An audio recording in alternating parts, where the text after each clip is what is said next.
Qualcomm apparently wants to buy Intel. What Qualcomm's management was apparently thinking out loud about really would amount to a merger, but Qualcomm would be the larger part of that merger by valuation, which is currently roughly twice that of Intel.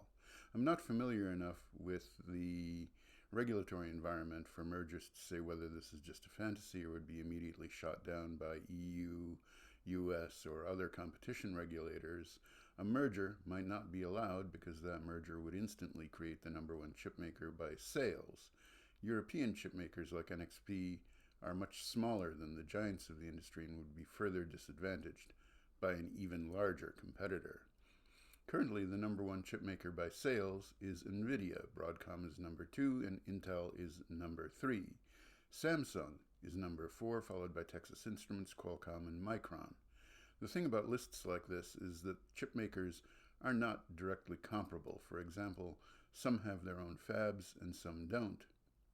Some focus on memory, others on CPUs and GPUs. A combination of Intel and Qualcomm would be most directly comparable with and competitive with Samsung.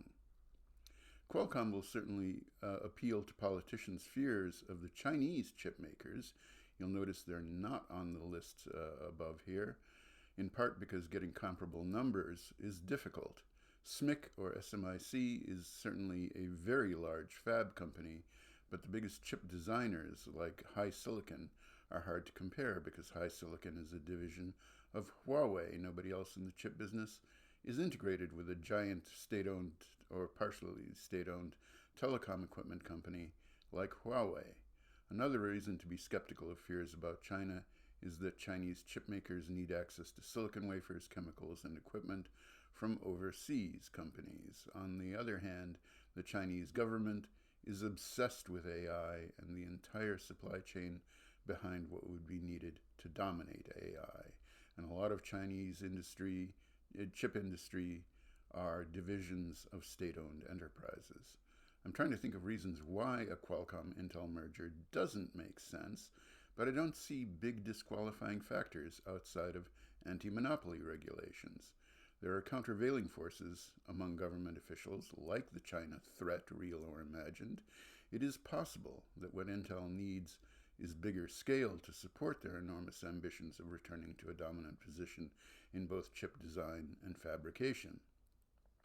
A likely outcome, though, would be that Intel sells off things like its stake in Mobileye to get more financial resources, at least, which makes very little strategic sense related to what Intel intends to do. No matter how much of a great chip guy Pat Gelsinger is, there's no guarantee he can turn Intel around, but it's doubtful that Intel needs a merger with Qualcomm to help that happen.